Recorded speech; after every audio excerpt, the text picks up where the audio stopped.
तेरी माँ का हुजूर उसके बाद फरमाया तेरी माँ का हुजूर उसके बाद फरमाया तेरी माँ हुजूर उसके बाद फरमाया तेरा वालिद।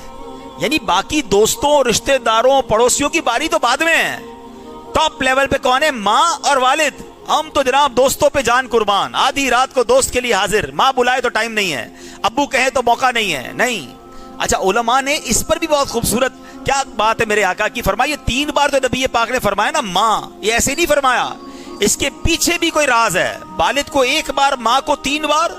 मेरे आका का कोई जुमला कोई लफ्ज फजूल नहीं है ना, वो तो सुभान अल्लाह कैसा दहन है, वो दहन जिसकी हर बात वही खुदा, चश्माए इल्म व हिकमत पे लाखों सलाम।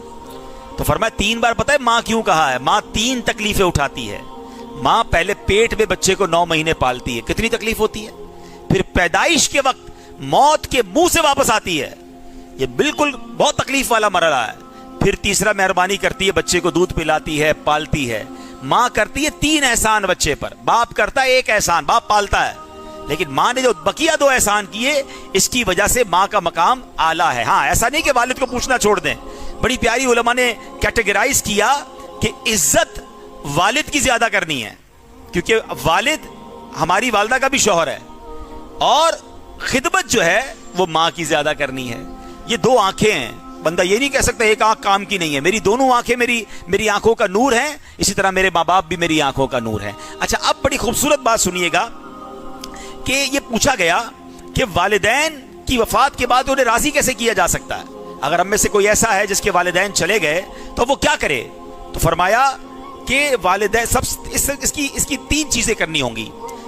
खुद नेक बन जाए, परहेजगार बन जाए, क्योंकि वालिदैन की हमेशा से तमन्ना रहती है कि मेरा बेटा नेक हो जाए। तो अगर बेटा नेक हो जाएगा, नेकियां करेगा, तो माँ बाप उससे राजी हो जाएंगे। दूसरा फरमाया वालिदैन के अजीजों अकारिब के साथ सिला रहमी करे।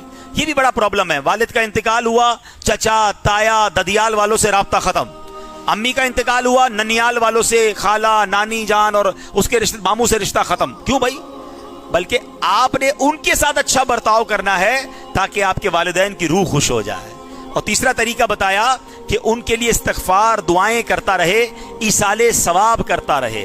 तो मैं बार बार ये कहता रहता हूं, दोबारा कह देता हूं कि जिनको अल्लाह ने नवाजा है, माँ बाप अगर चले गए ना, तो देखिए आज मैं और आप दुनिया में जिस घर में रहते हैं ना, ये माँ बाप नहीं दिलाया है, या तो उन्होंने दिलाया है या उनकी दुआओं से मिला है। उन्होंने ही दिलाया, उन्हीं का तो था, मैं तो था ही नहीं दुनिया में, उनकी बरकत से आया।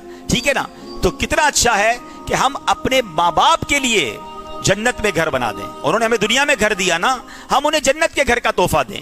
अल्हम्दुलिल्लाह ये जो मस्जिद है दावत इस्लामी के शोबा खुद्दामुल मसाजिद ने माशाल्लाह में ये बना कर दी, लेकिन जहन भी हमें दावत इस्लामी ने दिया। तो जब वालदा का इंतकाल हुआ, सब भाई बहनों ने हमारे मशवरा किया, हमारे साथ माशाल्लाह मेरे बहनोई भी फैसल भाई मौजूद हैं, इनके वालिद साहब का भी इंतकाल हुआ था। फिर हमने मिल के अल्हम्दुलिल्लाह ये मस्जिद अपने मरहूमीन के इसाले सवाब के लिए बनाई। अब मैं बहुत कम आता हूँ, आपको पता है, मगर दावत इस्लामी का कमाल देखें, मुझे माशाल्लाह यहाँ से तस्वीरें आती रहती हैं, इज्तिमा हो रहा है तो दर्स हो रहा है, तो नमाज हो रही है, तरावियाँ हो रही हैं। तो अब तसल्ली क्या है कि अगर मैं रोज अपनी माँ को इसाले सवाब नहीं भी कर रहा ना, तो इंशाल्लाह 5 वक्त का सवाब, नमाज का सवाब होने जा रहा होगा। हैं ये आज का इज्तिमा। अच्छा, आज का इज्तिमा करने की वजह क्या थी? ये भी तहदीस नेमत के लिए कह रहा हूँ, शायद किसी के दिल में बात लग जाए कि लोग माँ बाप को भूल जाते हैं मरने के बाद। हैं तो मैंने सोचा, मेरे भाई से भी मैंने मशवरा किया कि यार अगर अम्मी अब्बू होते तो हम उनको इफ्तार के लिए घर पे तो बुलाते ना, हैं उनकी कोई दावत करते। अब अम्मी अब्बू तो नहीं है, रमजान आ गया है, तो क्यों ना एक ऐसी अम्मी अब्बू की दावत करें कि उनकी मस्जिद में चलते हैं, वहीं इज्तिमा करते हैं और सबको इफ्तार करवाते हैं। तो अल्लाह कबूल कर ले तो इंशाल्लाह सबको उनकी कब्र में उनको सवाब का तोहफा मिलेगा, क्योंकि हम जो कुछ है दुनिया में उन्हीं की वजह से हैं। ये याद रखिएगा, माँ बाप का सदका है, हमें भूलना नहीं है उनको, दुनिया में भी राजी रखें और वो चले गए। अच्छा, मैं ये नहीं कहता आप बड़ा सा इज्तिमा करें, हर बंदे की अपनी हैसियत होती है। भाई आप 2 खजूरें किसी को देते हैं अपने वालिदा के इसाले सवाब के लिए, एक पानी का गिलास पिला दे अपने वालिद, याद तो रखे उन्हें। हैं अगर वो दुनिया में होते तो क्या उनको हम ईद का तोहफा ना देते? तो सवाब का तोहफा भिजवाए ना उनको। तो जो मस्जिद बना सकते हैं उनको तो मैं बिल्कुल मशवरा दूंगा कि माँ बाप के लिए, माँ के लिए अलग, वालिद के लिए अलग मस्जिद बनाएं। पूरी मस्जिद नहीं बना सकते, दावत इस्लामी वाले दुनिया भर में मस्जिदें बना रहे हैं, उस पर अपना हिस्सा मिलाएं। जब तक सजदे होते रहेंगे आपके माँ बाप को सवाब का जखीरा मिलता रहेगा। और ये आप करेंगे ना, इसका एक और फायदा पता क्या होगा? आपकी औलाद आपके लिए करेगी, क्योंकि वो देख रहे हैं ना कि हमारे अम्मी अब्बू, हमारे भाई, हमारे वालिद साहब अपने वालिद साहब को याद किया, उनकी अपनी वालिदा को याद किया है। हमारे मरने के बाद ہماری اولاد ہمارے لیے ایصال ثواب کرے گی تو اپنے ماں باپ کے لیے ایصال ثواب والا کام کریں اور اپنے والدین کی قدر کریں، اور خاص طور پر اپنی والدہ کی آپ نے خاص دعائیں لینی ہیں۔ میں تو بار بار یہ جملہ کہتا ہوں کہ یار آپ کتنے خوش نصیب ہیں، وہ لوگ کتنے خوش نصیب ہیں کہ رمضان بھی ہے اور آپ کے پاس آپ کے ماں باپ بھی ہیں۔ اس سے اچھی کیا بات ہوگی؟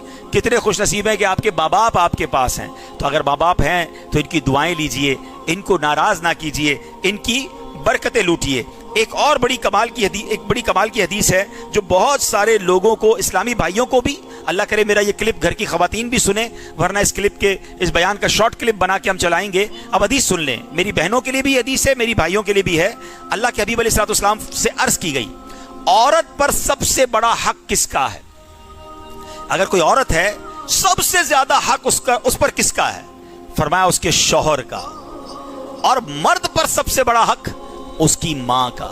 یہ دو باتیں یاد کر لیں، اگر آپ کی زوجہ بھی سمجھ جائے گی نا تو ماں سے دور نہیں کرے گی، کہ اس کو یہ پتا ہے کہ اس پر حق آپ کا سب سے زیادہ ہے، مگر آپ پر سب سے زیادہ حق آپ کی والدہ کا ہے۔ تو انشاءاللہ محبت اور پیار سے گھر میں رہنا ہے، ایک دوسرے کی تعظیم، ایک دوسرے سے کہتے ہیں رسپیکٹ کر کے رہیں گے تو انشاءاللہ لڑائی جھگڑوں سے بھی بچیں گے۔ تو بہرحال اپنے ماں باپ کی قدر کیجئے۔ اسلام اتنا پیارا مذہب ہے کہ جس کی برکت سے ہمیں جو ہے ماں باپ کا ادب سکھایا جاتا ہے۔